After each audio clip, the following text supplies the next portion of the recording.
This is going to be the introduction to this video, Carbon Sinks, Nature's Way. We're going to do it in two parts. One will be probably the politics of the Venice Fruit Man. This is the trees. This is a tree tour. First part. This is the Incence Cedar at 4,000 feet up on the high desert on I-15. And there's two other ones along I-5 just north of the 215 split. One on each side, north and south. Just a few miles north on I-15 at Hesperia. This is the California Aqueduct headed towards Apple Valley. The sun's just coming up. This water came from the Sacramento River Valley. I'm in Hesperia now. It's quieter here, so we can finish this introduction. This is a mesquite tree. I would imagine it's 25, 30 years old. We're going to move up on it, and you can see the bloom. All these blooms are going to be beans. You can make them out in a little bit. I like the honey. Some people say it's a little too strong. You can see that sap on the tree there. In Arizona, I ran across a tree that had a little, what they call rainbow cactus underneath it. It was about 10 or 12 inches high. And it was completely red.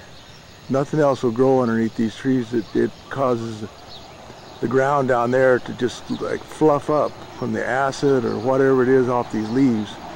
And that's how it beats out its competition with this rainbow cactus, which is not red. And it was totally red from that sap that comes out of the tree, I guess, or whatever the leaves give off.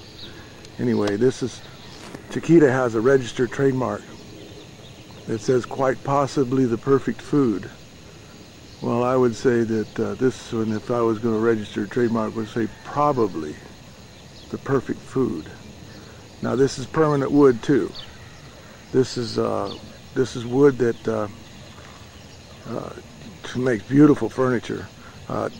Paul Harvey News, this is Mr. Right Wing himself, said that in Texas they were thinning them out so they could use them for wood.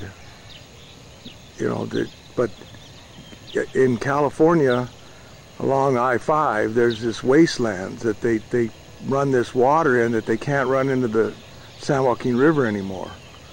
And this wastewater is salty, and it's got a lot of fertilizer in it, and some of it causes ducks to have two heads, so they quit. That's why one of the reasons they quit letting them put it in the water. I'm going to turn around here. These are some of the beans. Get an idea of the size. I want to cut this. These are some of the beans.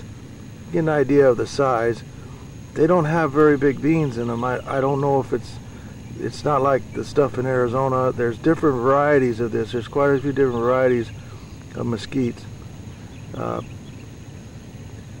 this will give you an idea. Now, like I was saying, along I-5 up there, they have this wastelands that they have to dump this salt and this water into this land.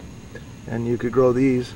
And I think with these elephant heart plums would be the perfect companion plant, because these are beans. These will put nitrogen in the ground, and the plums that suck it out. And both of them could be grown for the wood. You just prune the tree so that you use the trunk, and in 40, 50, 60 years it's valuable wood. This is a Joshua tree. You can see the mesquite in the back. This I don't know if it gives new term to or new meaning to the term die hard. but this is definitely dying hard. I don't know, it like cactus, they take off life above ground, so this could be moved. I don't know if you could save it, but you know, you drive in here and try and take this out of here and somebody would freak out. So I'm going to turn onto a plant it's